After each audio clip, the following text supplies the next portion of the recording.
जय हिंद। स्वागत है आपका हमारे इस यूट्यूब चैनल में। आज हम करेंगे रेवेन्यू इंस्पेक्टर जो 2017 में एग्जाम हुए थे। ठीक है, उसके सामान्य ज्ञान अर्थात भारत के जो जीएस है, इंडियन जीएस से किस प्रकार से कैसा प्रश्न पूछा था और इसका लेवल क्या था। इसमें लगभग 45 बोलता हूँ 35 प्रश्न पूछे गए थे और 35 प्रश्न में आपके सभी चीज इंक्लूड था, जिसमें आपका जीएस में पॉलिटी पॉलिटिक्स साथ भूगोल, इतिहास, इकोनॉमिक और विभिन्न, तो ये सभी मिला के आपका जीएस बनता है और इसी में जीएस का प्रश्न पूछा गया था। ठीक है, अब देख लीजिए इसमें क्या क्या पूछा गया था। ठीक है, ये है आपके जीएस का पेपर। ठीक है, जीएस का पेपर RIRE 2017। ठीक है, अब इसमें क्या क्या पूछा गया था ये देख लीजिए। तो कंप्यूटर सामान्य ज्ञान, तो कंप्यूटर सामान्य ज्ञान को हमने कंप्लीट कर लिया है। सामान्य ज्ञान हिंदी भी कंप्लीट हो गया है। सामान्य ज्ञान सॉरी गणित बचा है, गणित एक दो दिन में आ जाएगा इसका। ठीक है, और आज हम करने वाले हैं समसामयिक घटना, ये सामान्य ज्ञान, ये वाला हम करने वाले हैं। ठीक है, सामान्य ज्ञान आज चर्चा कर लेंगे कि सामान्य ज्ञान से किस प्रकार से प्रश्न आया था उस टाइम, ये वाला आज हम कंप्लीट करेंगे। लगभग 35 प्रश्न है और देखिएगा किस प्रकार से इसको आंसर लेना था। और जो भी हमारे व्यूअर है वो ध्यान रखिएगा, हम जो भी आपको प्रश्न बताएंगे वो फाइनल आंसर पर आधारित है, किसी भी प्रकार के इसमें और चेंजेस की संभावनाएं नहीं होंगी। व्यापम जो फाइनल आंसर जारी करता है उन्हीं पर हम चर्चा करने वाले। तो चलिए शुरू करते हैं आज का सबसे पहले प्रश्न। तो सामान्य ज्ञान में सेक्शन था जनरल नॉलेज सामान्य ज्ञान, सेक्शन नंबर 2। सबसे पहला प्रश्न है 86 नंबर का। निम्नलिखित में से किस चक्रवात ने विशाखापट्टनम को प्रभावित किया।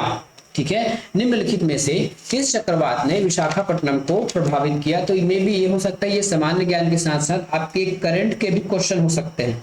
ठीक है, सामान्य ज्ञान के साथ साथ ये आपके करंट के भी प्रश्न हो सकते हैं। तो उस समय जो इसका आंसर आया था वो था हमारा ऑप्शन नंबर सी, हुदहुद। क्या था? ऑप्शन नंबर सी, हुदहुद था। अगला प्रश्न है, चाय तथा कॉफी के अधिकतर पौधे लगाए जाते हैं जलोढ़ मृदा में, काली मृदा में, पर्वतीय मृदा में या फिर उपरोक्त में से कोई नहीं।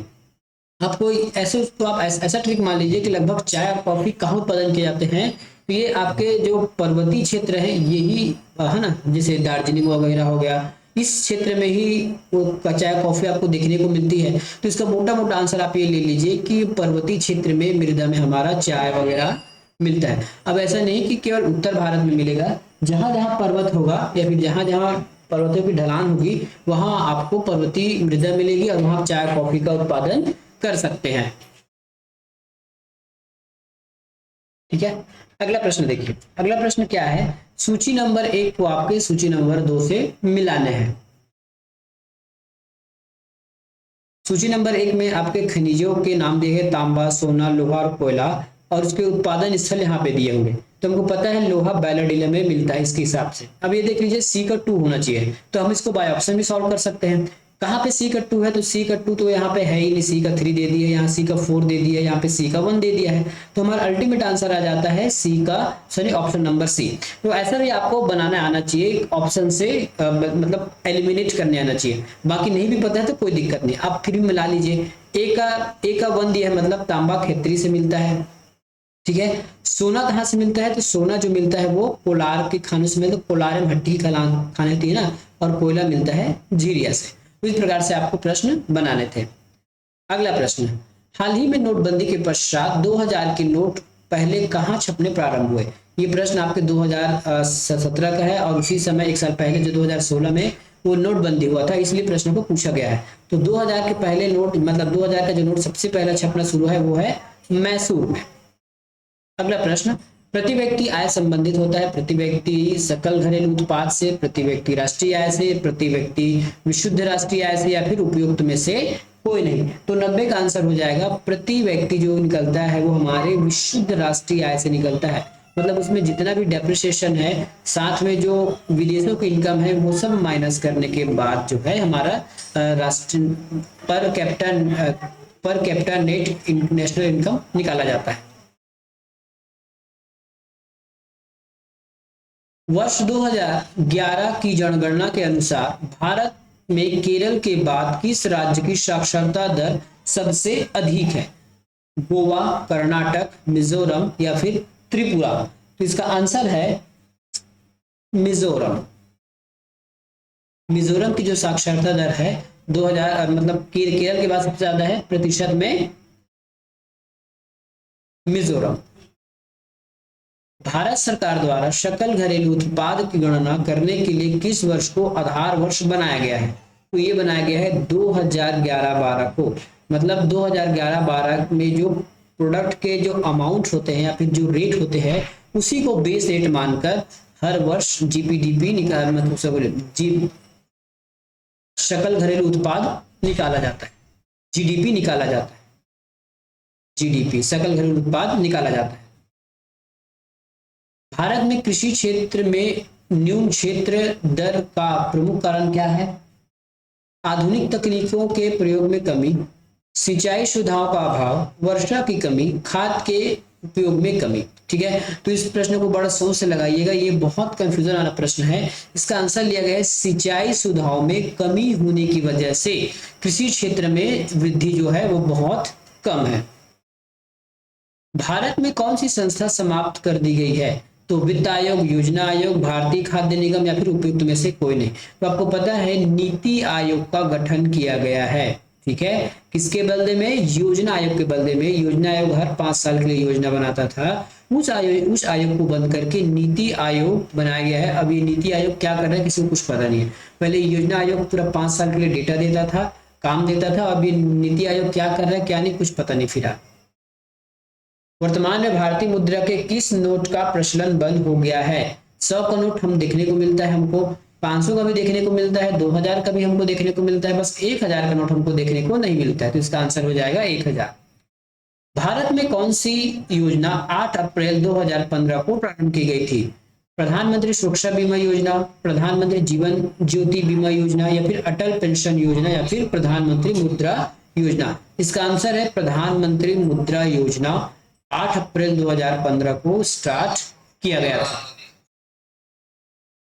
जब किसी पत्थर को एक रस्सी के सिरे से बांधकर वृत्त में घुमाया जाता है, मतलब चारों ओर घुमाया जाता है, तो यह वृत्त घूमना जारी रखता है, इसका कारण क्या है? तो सबसे पहले ये प्रश्न नंबर देख लीजिए 97। क्या कह रहा है ये देख लीजिए। जैसे मान लेते हैं ये कोई लड़का है, ठीक है, ये वो लड़का है और अपने हाथ में रख के एक रस्सी को बांधता है, है ना, इस रस्सी के सिरे में कुछ बांध लेता है, ठीक है, कोई पत्थर बांधता है, इसको घुमाना शुरू करता है, तो ये रस्सी कुछ इस प्रकार से घूमती है, गोल गोल गोल गोल ये घूमती रहती है। ये घूमने का कारण क्या है? क्या गुरुत्वीय बल है, अभिकेंद्रीय बल है, अपकेंद्रीय बल है, फिर उपरोक्त में से कोई नहीं? तो इसका कारण है हमारा अभिकेंद्रीय बल। ठीक है, क्या कारण है इसका? अभिकेंद्रीय बल है। अब गुरुत्वीय बल क्या होता है कि दो वस्तुओं के बीच लगने वाले आकर्षण बल को हम गुरुत्वाकर्षण बल कहते हैं। जैसे एक वस्तु ये है, एक वस्तु ये है, इसका मास 1, इसका मास 2, इन दोनों के बीच लगने वाले आकर्षण M1 M2 पिंड को आकर्षित करेगा और M2 जो है M1 पिंड को आकर्षित करेगा, और जिसका द्रव्यमान ज्यादा होगा उसकी खींचने की क्षमता ज्यादा रहती है। ये गुरुत्वीय बल है। ठीक है, अब केंद्रीय बल का मतलब क्या होता है? जैसे आप दही बिलोते हैं ना घर में, जैसे ये हमने रख दिया, यदि दही बिलोने के लिए ऐसे कुछ इसमें पंजा बना होता है, जैसे दही बिलोते हैं तो ये इसके जैसे जो है बर्तन के जो दीवार उसमें जाकर कुछ चीज टकराती है, मतलब उसको बाहर की ओर फेंकता है। तो जब भी आप दही बिलोने वाला कोई भी यंत्र देखेंगे तो वो अपकेंद्रीय बल पर कार्य करती है। ठीक है, तो अपकेंद्रीय बल जो है बाहर की ओर काम करती है और जो अभिकेंद्रीय बल है वो अंदर की ओर कार्य करती है। इसको याद रखिएगा। अगला प्रश्न, निम्नलिखित में से कौन सा सही है? बैगनी प्रकाश का तरंगदैर्घ्य न्यूनतम होता है तथा इसकी आवृत्ति न्यूनतम होती है। ऑप्शन नंबर बी है बैगनी प्रकाश का तरंगदैर्घ्य न्यूनतम होता है और इसकी आवृत्ति अधिकतम होती है। बैगनी प्रकाश की आवृत्ति न्यूनतम और तरंगदैर्घ्य अधिक होता है। बैगनी प्रकाश का तरंगदैर्घ्य अधिकतम और आवृत्ति अधिकतम होती है। ठीक है, इसका आंसर क्या है पहले ये जान लीजिए। हमने एक बचपन में पढ़ा था बैजानी हपी नाला वायलेट, है ना, मैं इसे लिख देता हूँ बैजानी हपी नाला। ये हमारे पूरे कलर का नाम है। देखिए, बैगनी, जामुनी, नीला, हरा, पीला, है ना, ये मेरे ख्याल से नारंगी होगा और एक लाल होगा। ठीक है, तो देखिएगा बैजानी का जो है ना, जो सबसे लास्ट में होता है उसका तरंगदैर्घ्य अधिक होता है। जैसे रेड कलर लास्ट में रेड है ना, तो इसका तरंगदैर्घ्य सबसे अधिक होता है और जिसका तरंगदैर्घ्य सबसे अधिक होता है वो दूर तक जाता है। ठीक है, जबकि बैजानी का इधर से इसका लाल का तरंगदैर्घ्य ज्यादा होगा, उससे कम नीला, उसके बाद पीला, हरा, जामुनी, इस प्रकार से कम होता जाएगा। इसके हिसाब से अगर देखा जाए तो बैजानी का जो तरंगदैर्घ्य सबसे कम होता है। ठीक है, और जिसका तरंगदैर्घ्य कम होता है उसकी आवृत्ति अधिक होती है। सेम रिलेशन हमारे रेड कलर के साथ हो जाएगा। रेड कलर का जो तरंग दैर्ध्य है वो सबसे अधिक होता है, लेकिन उसकी जो आवृत्ति होती है ना वो सबसे कम होती है, ठीक है। इसलिए रेड कलर को सिग्नल के लिए बताया जाता है, क्योंकि उसका तरंग दैर्ध्य अधिक है, वो अधिक दूरी तक ट्रेवल करता है। ये हो गया हमारा 98 का प्रश्न का उत्तर। अगला प्रश्न, निम्नलिखित में से कौन सा एक सदिश राशि है? सदिश मतलब जिसमें दिशा बताया जाए। जब भी आप कोई बल लगाते हो तो किसी विशेष दिशा में बल लगाते हो ना, तो बल लगाने के लिए हमको दिशा चाहिए ही चाहिए। संवेग के लिए भी दिशा चाहिए ही चाहिए और वेग के लिए भी चाहिए होता है। ऊर्जा के लिए कोई भी दिशा की आवश्यकताएं नहीं होती है, ठीक है। ऊर्जा के लिए कोई भी वेग की आवश्यकता नहीं होती है। निम्नलिखित युग्मों में से कौन सा गलत है? Tetanus bacteria, rabies virus, diphtheria, protozoa, diabetes release, ठीक है। तो इसका आंसर क्या हो जाएगा आपका? इसमें गलत बताना है तो ये ऑप्शन नंबर सी गलत है, डिप्थीरिया प्रोटोजोआ। बाकी जो टिटनेस है वो बैक्टीरिया रेबीज वायरस से फैलता है और डायबिटीज है डिजेनेरियो डिजीज से फैलता है। तो इसके हिसाब से इसका आंसर हो जाएगा ऑप्शन नंबर सी। अगला प्रश्न, निम्नलिखित कथनों में से कौन सा सही नहीं है? अब जो सही नहीं है ये बताना, अर्थात इसमें देखिए कई बार प्रश्न आपको घुमा के पूछता है कि कौन सा सही नहीं है, इसका मतलब आपको गलत बताने हैं कि कौन सा गलत है, ठीक है। अमीनो अम्ल प्रोटीन से संबंधित है, तो ये बिल्कुल सही है, अमीनो अम्ल जो है प्रोटीन से संबंधित है। एंजाइम जैव उत्प्रेरक होता है, ये भी सही है। प्रोटीन एक पॉलीपेप्टाइड चेन है, ये भी सही है। तो इसके हिसाब से तो हमारा पूरा सही है, एक भी गलत नहीं है। तो हमारा आंसर आएगा उपरोक्त में से कोई नहीं। निम्नलिखित में से निम्नलिखित गैस में से किसका घनत्व सबसे कम होता है? जब जिसका घनत्व कम होगा उसकी डेंसिटी कम होगी, जिसकी तो उसके जो वजन है वो भी कम होता है। तो आपको पता होगा जब भी कोई गुब्बारा बनाया जाता है या फिर गुब्बारा हवा में उड़ाया जाता है आसमान में, तो इसमें हाइड्रोजन गैस भरा जाता है। क्यों? क्योंकि इसकी घनत्व कम है। घनत्व कम होने की वजह से इसको आकाश में उड़ाना ऑक्सीजन के मुकाबले बहुत आसान होता है, क्योंकि ये बहुत हल्का होता है। डेंसिटी का मतलब समझते हैं? जैसे ये देख लीजिए, जैसे इसमें कोई पात्र में कोई गैस रखा है तो ऑक्सीजन के अणु पास पास पास पास में रहेंगे इस प्रकार से, मतलब इसकी जो घनत्व ज्यादा है। वही यदि हम हाइड्रोजन की बात करें तो इसका जो घनत्व है दूर दूर रहेगा, ये इसकी जो मॉलिक्यूल रहते हैं वो दूर दूर रहते हैं, ठीक है। तो चारों गैसों की कंपैरिजन में हाइड्रोजन की जो घनत्व है वो सबसे कम होता है, और घनत्व कम होने की वजह से ये सबसे हल्का गैस भी है। कैसा गैस है? सबसे हल्का गैस है ये। अगला प्रश्न, निम्नलिखित में से कौन सा पादप पोषक नहीं है? ये बहुत बेसिक पोषक प्रश्न है। कौन सा ऐसे पादप पोषक है जो आप खेतों में नहीं डालते? सोडियम तो डालते हैं, पोटेशियम, फॉस्फेट, आर्सेनिक हम नहीं डालते, ठीक है। क्या नहीं डालते? आर्सेनिक खेतों में नहीं डाला जा सकता, नहीं डाला जाता, इसलिए इसका आंसर हो जाएगा आर्सेनिक। अब अगला प्रश्न है 104 नंबर का प्रश्न, यदि लोकसभा का स्पीकर अपने राजनीतिक दल से त्यागपत्र दे देता है, ठीक है, ध्यान से पढ़िएगा, यदि लोकसभा का स्पीकर अपने राजनीतिक दल से त्यागपत्र दे देता है तो 92 संशोधन के संदर्भ में क्या होगा? सबसे पहले बात ये जानिए कि 52 संशोधन क्या है। तो ये हमारे 10वीं अनुसूची से संबंधित है, जिसमें दल बदल कानून लाया गया है। दल बदल कानून में क्या होता है, यदि कोई एक पार्टी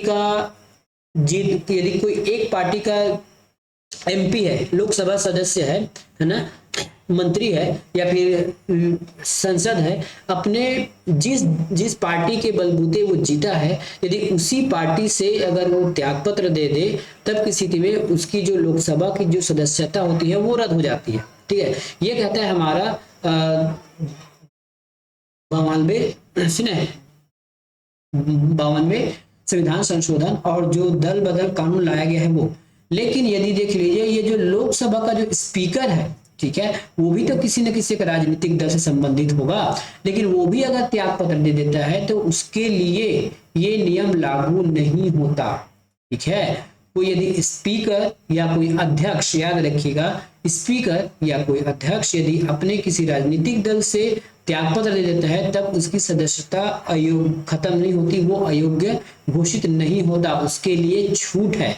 बाकी सबके लिए लागू होगा, यदि कोई पीएम है तो पीएम के भी के लिए लागू होगा, लेकिन लोकसभा के जो ये सदस्य हैं, सॉरी लोकसभा के जो स्पीकर हैं उसके लिए ये लागू नहीं होगा, तो वह सदन की सदस्यता के लिए अयोग्य घोषित नहीं होगा।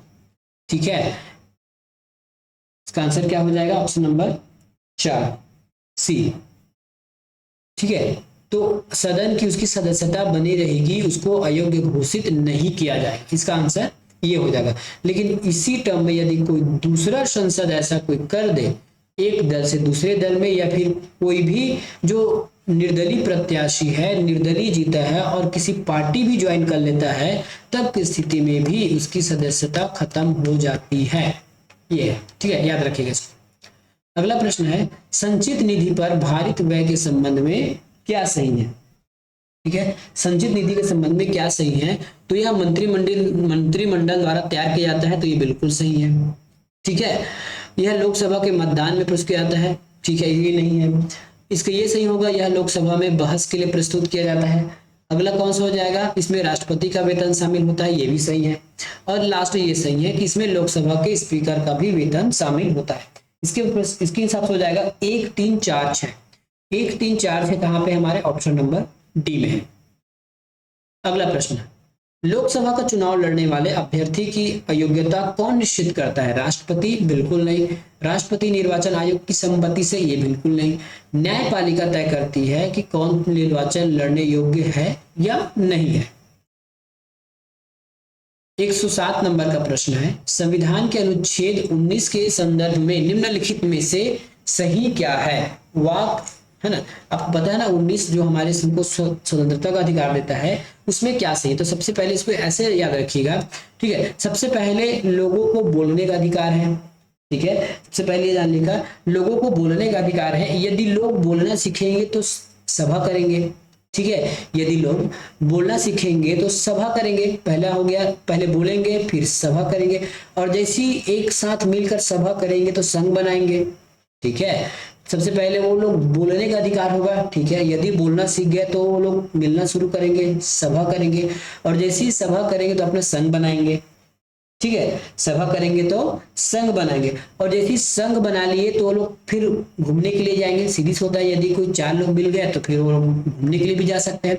ठीक है, और यदि कहीं घूमते घूमते उनको कहीं बसने का मौका मन किया तो वो जाकर वहां बस भी सकते हैं, और यदि वहां बस गया तो खाने उनको अपना पेट पालने के लिए कुछ काम भी करना होगा, तो वो वृत्त आजीविका व्यापार या कारोबार की भी स्वतंत्रता उनकी होती है। तो इस प्रकार से इसका क्रम है। तो क्रम क्या होगा?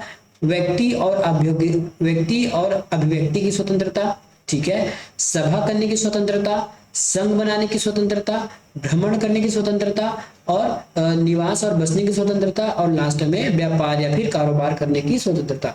कैसे याद करेंगे? लोगों को पहले बोलने की स्वतंत्रता हो गया, वो लोग बोलना सीख गए तो 4 लोग मिलकर आपस में सभा करेंगे।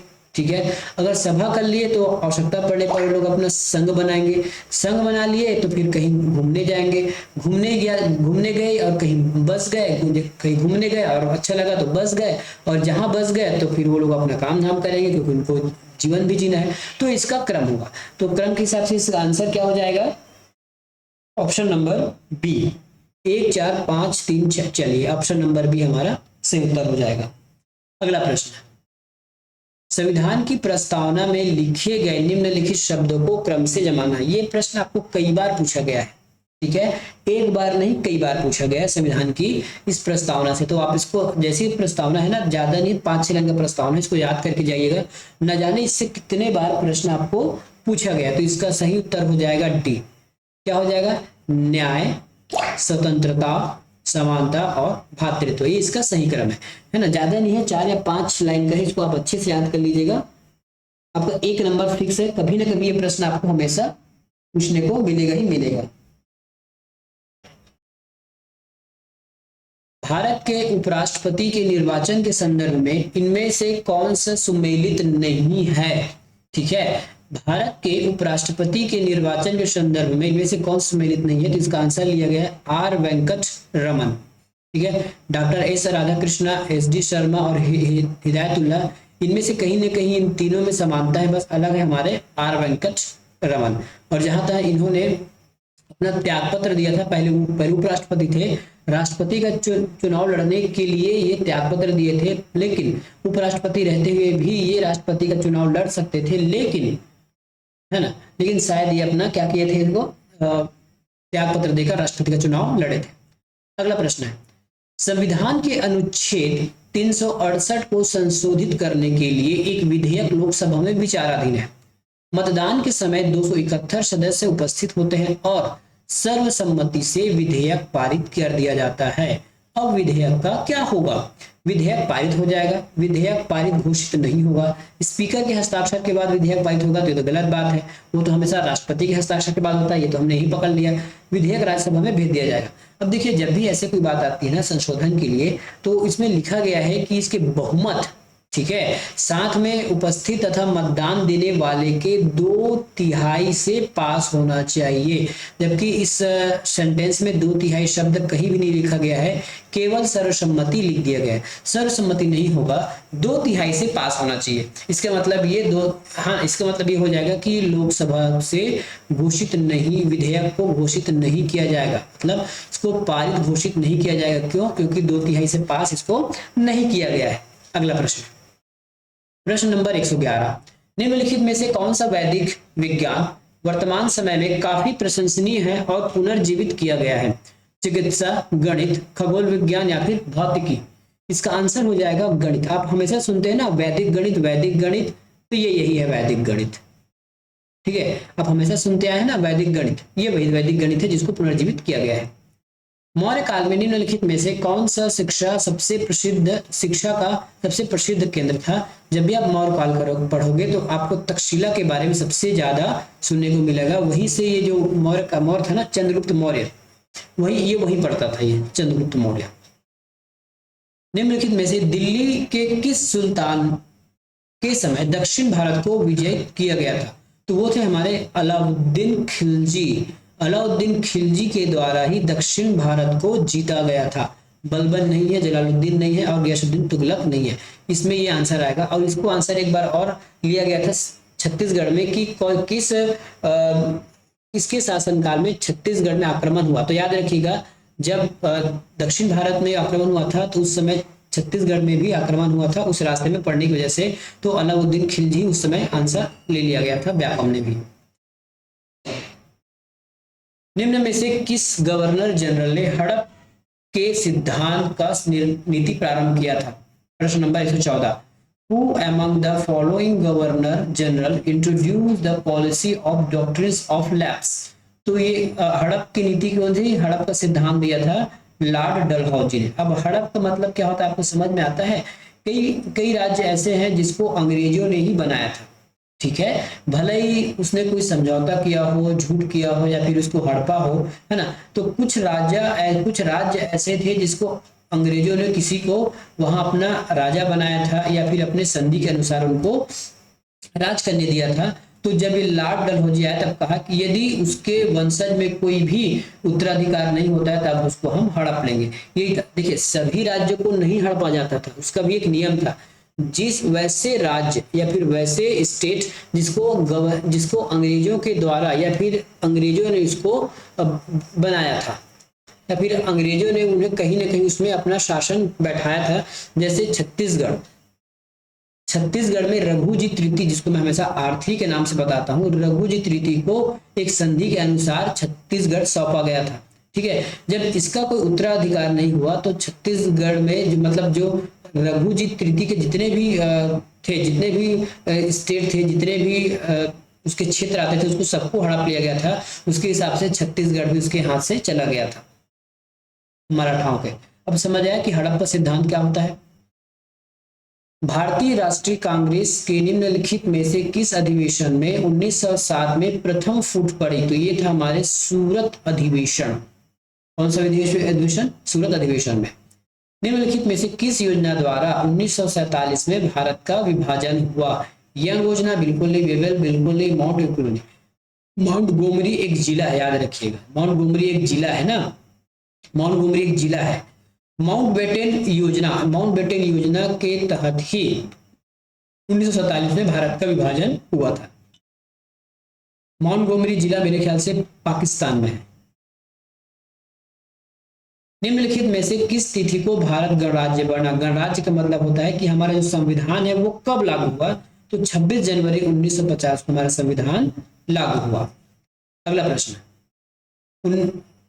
प्रश्न नंबर 118, निम्नलिखित में से किस शहर का देशांश सबसे अधिक है? देशांश कहने का मतलब है ये आपके भूगोल का हिस्सा हो गया, जैसे ये पृथ्वी है, ठीक है। अब ये होता है आपका देशांश, है ना, तो इसके बाद ये देशांश हो जाएगा, ऐसा देशांश हो जाएगा ये, तो किसका देशांश अलग हो, यहाँ से ऐसा गिनती करते जाए तो किसका देशांश अलग हो जाएगा? मुंबई आपको पता है, अब मुंबई हम बनाते हैं इसको हमारा भारत देश का, है ना, मुंबई आपका यहाँ पे है, ये मुंबई हो गया एम, ठीक है। उसके बाद कहीं ना कहीं ये दिल्ली है, दिल्ली के बाद आपके जो चेन्नई ना ऐसे नीचे में है, जबकि यहाँ चेन्नई है, और रायपुर थोड़ा ऐसा साइड में है, ठीक है। तो सबसे ज्यादा देशांश किसका है? रायपुर का है।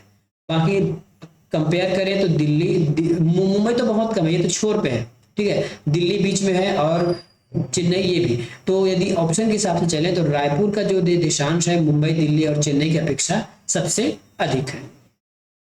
फेरल के नियम के अनुसार कोरियोलिस बल हवा को विक्षेपित करती है। ऑप्शन है उत्तरी गोलार्ध में बाईं ओर और दक्षिणी गोलार्ध में दाईं ओर। ऑप्शन नंबर बी, उत्तरी गोलार्ध में दाईं ओर और दक्षिणी गोलार्ध में बाईं ओर, ठीक है, या फिर दोनों, या फिर पक्षों कोई नहीं। देखिए पृथ्वी बनाते हैं ऐसा, और ये गोलार्ध हो गया, ऊपर को हम उत्तरी गोलार्ध कहते हैं नॉर्थ, और नीचे को साउथ कहते हैं। तो उत्तरी गोलार्ध में जो हवा है ना वो दाईं और राइट साइड मुड़ती है, जबकि दक्षिणी गोलार्ध में लेफ्ट साइड मुड़ती है, याद रखिएगा, ठीक है। दक्षिणी गोलार्ध में राइट साइड, और इसको आपको एस बनाकर भी ऐसे सीख सकते हैं कुछ इस प्रकार से, एस, ये राइट साइड और ये लेफ्ट साइड, ठीक है। तो उसका आंसर हो जाएगा आपका ये। अब ये कैसे होता है ये देख लीजिए, थोड़ा सा मैं एग्जांपल बताता हूँ। जैसे ये उत्तरी गोलार्ध है, ये देखिए, अगर यहाँ थोड़ा छोटा हो गया तो बड़ा बनाता हूँ, थोड़ा इसको डिटेल में समझ लीजिए ताकि आपको काम बन जाए।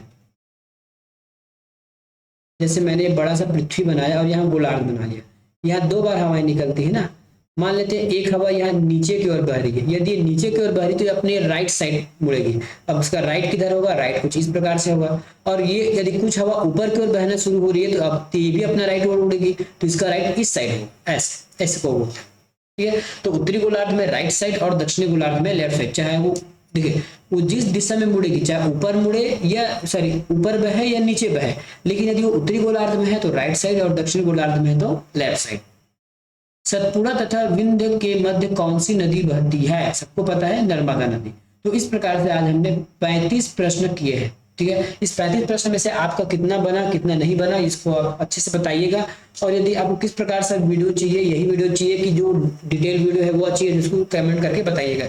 मिलेंगे अगले वीडियो में, धन्यवाद।